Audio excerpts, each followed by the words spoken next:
welcome again to my English channel, and I'm Zara and I'm an English teacher in New York City. Today we're going to talk about on how to improve your pronunciation in the English language. So let's begin. Okay, so I want to give you 3 factors that I know that if you put them into practice, it will help you so much to improve your pronunciation in English, but not only that, it will help you to feel more confident. So the first one is phonetics. And I know I have mentioned this in the past, but phonetics are crucial when it comes about pronunciation. And it's not only in English, it's in every language. The second one is liaisons or word connections. How we connect words in English. And the third one, okay, is intonation.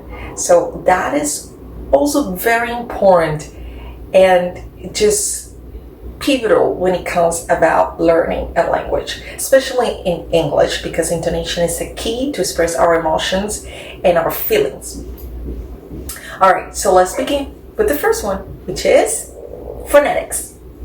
Phonetics are so important when learning English because we need to understand that every single letter has different sounds in every language. Every language has an alphabet, and that alphabet has specific sounds in every language, right? So in English we have these letters, 26 letters, but there are not just 26 sounds, there are many more, and you need to start practicing them.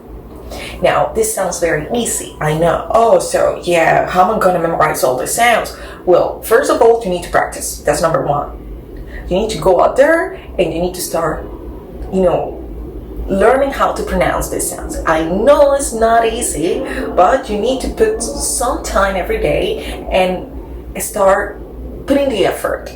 So, how do you practice this?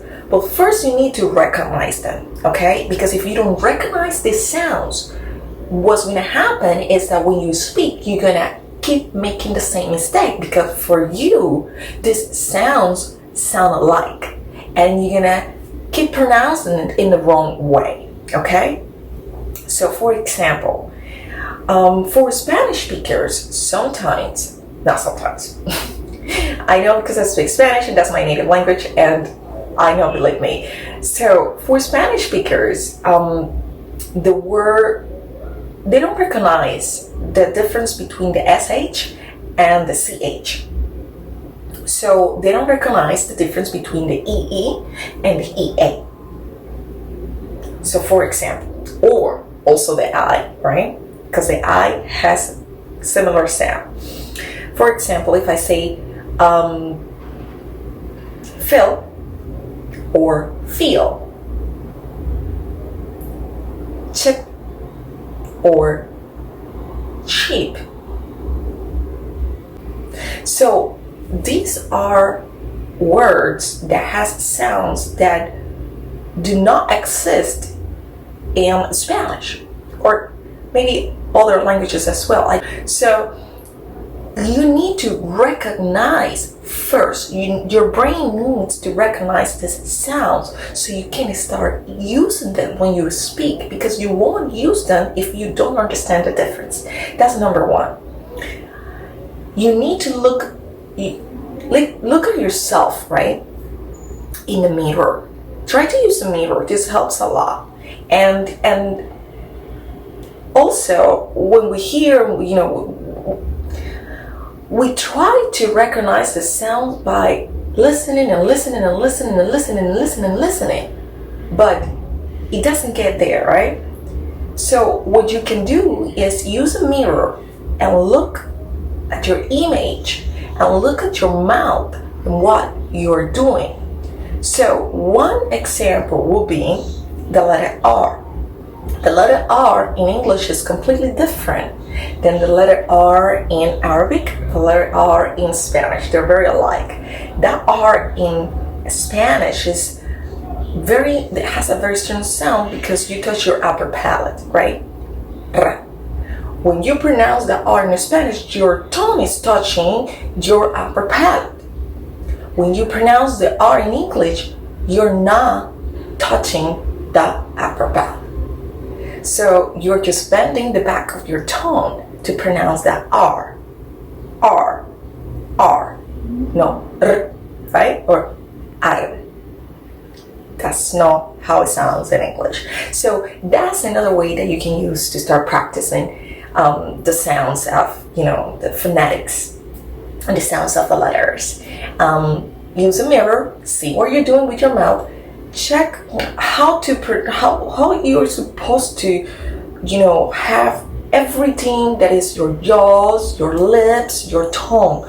What's the position right there so you can produce that sound? Okay, and you need to recognize those sounds, and you need to start practicing those sounds so you can improve your pronunciation. Otherwise, you're going to mispronounce certain words, right? So that's right there. Phonetics, letter sounds. That's the first one. Now, what is number two? Number two are liaisons or word connections. So English is a language that is not a type of language where you separate every single sound. Okay? We combine these sounds with each other. One sentence go connected with one word in a sentence go connected with the next word, and so on, right? So for example, usually you won't hear someone say this sentence, right? An example, Bob is on the phone, right? We don't sound like that. Otherwise, you will sound so robotic, right? Mechanical, which doesn't work in English. So we connect all these words, right? We say Bob is on the phone. You see the difference? Bob is on the phone. Bob is on the phone. We connect these sounds at the end of one word with the sound at the beginning of the next word. And it usually happens, when we have a consonant at the end of one word and a vowel at the beginning of the next word. You can start using that pattern. Of course, there are many more. There are connections between one consonant and another consonant, and then produce another sound. There are many like that, but you can start learning more about it just one by one, because it can get too overwhelming. But the first one that you can start using is connecting these consonants with these vowels. So if you have a consonant at the end of one word, you connect it with the vowel that is at the beginning of the next word, right? So Bob is on the phone. Bob is on the phone. Bob is on the phone, right? Bob is on the phone. You have Bob, which is B is the last letter of the word Bob, and it's a consonant. And the next one is. So is begins with a vowel, right? So Bob is on the phone. Start using that, and believe me, you'll feel the difference. And even people, when they listen to you speaking, they will start noticing this change. Okay? So that will be liaisons or word connections. Okay? Alright, so intonation works as rising intonation and falling intonation. And that's how it works in English. Usually no. Well, actually, yes. Usually rising intonation is for questions. You might use it for different types of situations, but right now we're just going to use questions. So rising intonation for questions and falling intonation for statements. And if you use it in the wrong way, in the wrong scenario, then you might express,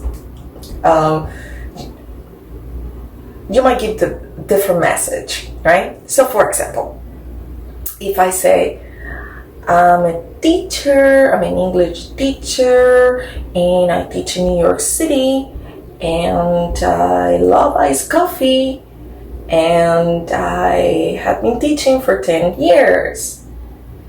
Versus I say, I'm a teacher, I live in New York City, I love iced coffee, and I've been teaching for 10 years.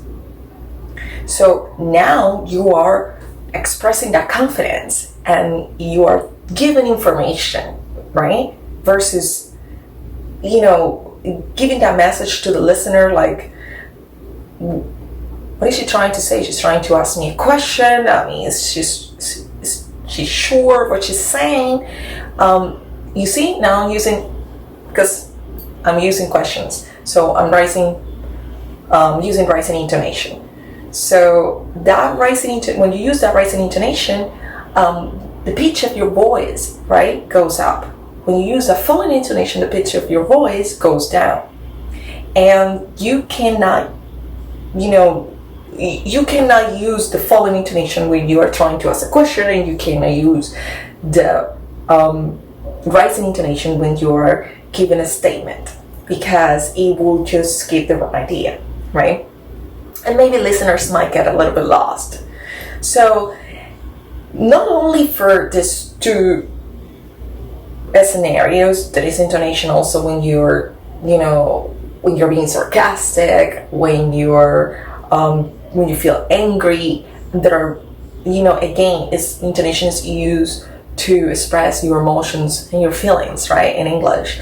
But most likely, the most common ones will be the statement and the question, right? Rising and falling intonation. So you need to make sure that you use these ones properly, so you sound more confident, and it will help your pronunciation as well, right? And you will sound more natural and more native.